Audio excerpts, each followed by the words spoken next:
Socialism is not cool.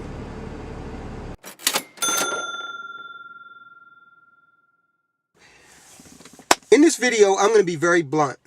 I know that in the past I've said that we don't do politics on this channel, but when politics intersects with our economic future and our financial abilities, then we have to talk about it, because after all, this is a financial education channel. So, socialism. Socialism is all the rage in this country right now amongst a particular group of people. Now, if you do just the surface amount of study, you will find out that socialism is totally antithetical to the concept of creating individual wealth. All right? Socialism is defined, they've got a really slick definition for socialism that I'm going to break down. And I've made some notes because I want to be precise. So forgive me, I'm going to refer to those notes. Okay, the prevailing definition of socialism is an economic system in which the people own the means of production. Now, let's examine that statement. By the people, they mean the government. The government owns the means of production, which is private industry. In a capitalist society, the private industry is owned by individuals, by groups of individuals, share owners, business owners, okay? We've talked about that ad nauseum on this channel. Now, let me give you an example of how capitalism went head-to-head with socialism and how capitalism won. Key. Now, let me take you back to the USSR. They had a communist political system and a socialist economy. And the way that they were defeated was not on the battlefield, but it was in the pocketbook. Because what happened is, during the 80s, Ronald Reagan decided to get into one hell of an arms race with the Soviet Union. So what that meant for us, I went to the danger zone.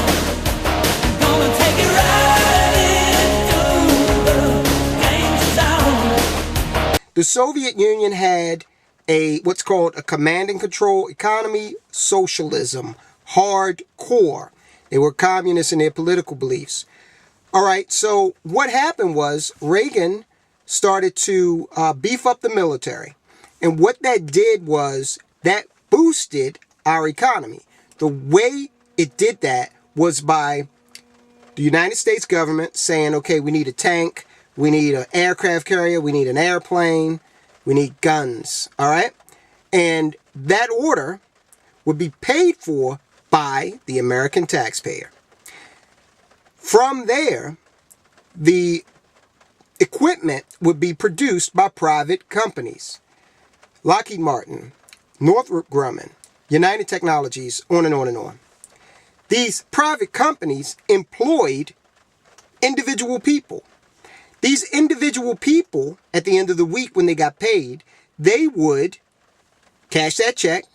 They would pay their mortgage. They would pay their rent. They would buy clothes. They would take their wives or their girlfriends or boyfriends or whatever out to the movies and dinner. They would buy school supplies. It perpetuated the economy. Shut up and take my money. That influx of money going into the defense industry was paid to individual workers who stimulated the rest of the economy. Now, the way it worked in the Soviet Union was a lot different. What would happen when the Soviets needed a new piece of military equipment is they would create these mini cities that would work on whatever, so ships, missiles, what have you. And they would house all of the workers, they would feed the workers, and the workers didn't get any pay to speak of. And so there was nothing to reverberate throughout the economy. So Russia couldn't keep it up. They couldn't continue to spend money they didn't have to try and beat the United States in an arms race. So in effect, they went flat broke. And perestroika came in, and they dropped the Soviet Union, and they've been trying their form of capitalism for, wow, since the early 90s. Okay, so let's fast forward. That was one glaring example of when it went head to head. Let's fast forward a little bit and talk about the Maduro diet. Now, I posted this picture. I posted this picture on Facebook, and I got some heat for it from some uninformed people. Some people said, "Oh, that's just nonsense. You don't have to eat your dog when you're in the socialist economy."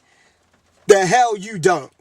And these articles prove that right now in Venezuela, once a thriving economy, Venezuela has been destroyed by socialism. Okay?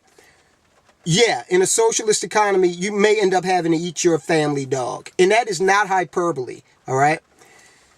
Nicolas Maduro, he is the current leader of Venezuela. And he's going off on this whole thing with inflation, and you got to take a wheelbarrow full of money to buy a loaf of bread. The people are literally starving. So much so, and I'm going to include all of these links so that you can do your own study. Don't believe me. Do your own study. The people are literally starving to the point that the average Venezuelan adult lost 19 pounds in 2016. They have a socialist economy. They have toilet paper shortages. They are eating the zoo animals. This sounds like something out of a sci-fi movie, but it's really happening in our world today. Nicolas Maduro's predecessor, Chavez, he came in and he promised that socialism was going to be the answer and everybody was going to be equal. And they are all equally miserable. And he passed away and passed the torch on to Maduro.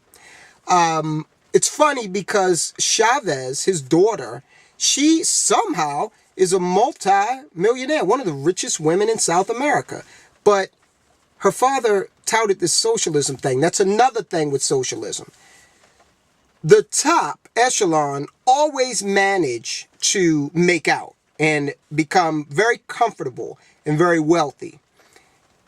The masses don't have that opportunity in a socialist system. Sure, in a capitalist system, not everybody's going to make it, but welcome to real life. Life is not fair, all right? And anybody who promises you that they're going to make life fair for you, they're lying to you. Okay, so let's go through some more facts. A lot of people are going to bring up other countries. They're going to say, well, they're socialist. In fact, China has a capitalist economy. They do have a socialist political system, all right, that is very, very dictatorial in a lot of ways and totalitarian. But China, they are smart enough to understand that the only way to feed 1 billion people is to have a capitalist economy. So you see private ownership in China. Alibaba is the it's the Amazon of the Asia and the Middle East. They're huge. Alibaba is owned by Jack Ma. Jack Ma is a Chinese citizen, okay, and share owners own it as well. But China does not try to lock, stock, and barrel own all of the means of production because they know that does not work. Whereas Venezuela, when Chavez came in, he just took over and tried to do he absorbed all of the private industry and made it government control. And hey, you might like government control. If you like the way the Veterans Administration is run or the Motor Vehicle Administration in your town, then hey, you might like government control. But I think most people with a brain don't. I told you I was going to be blunt in this video.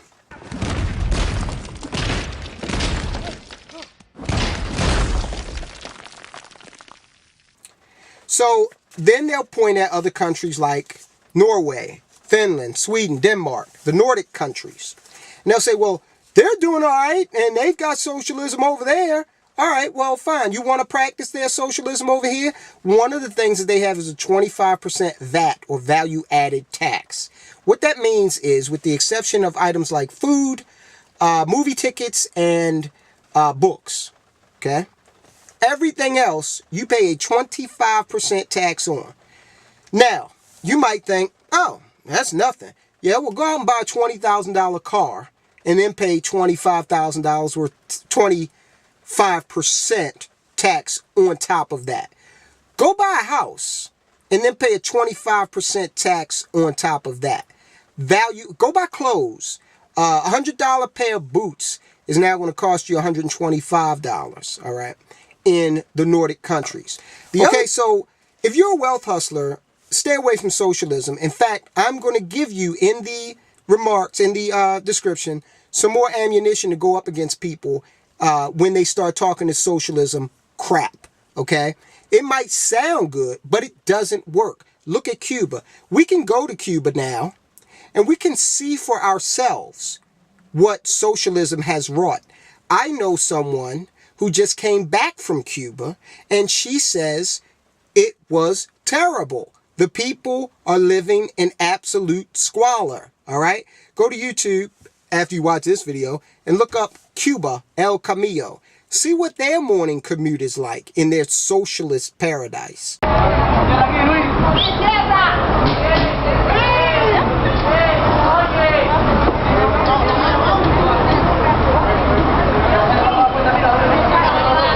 All right, so we got to start talking brass tacks and push this crap back, because socialism is not good. You either own a business or you want to own a business. How would you like it if the government said, you know what?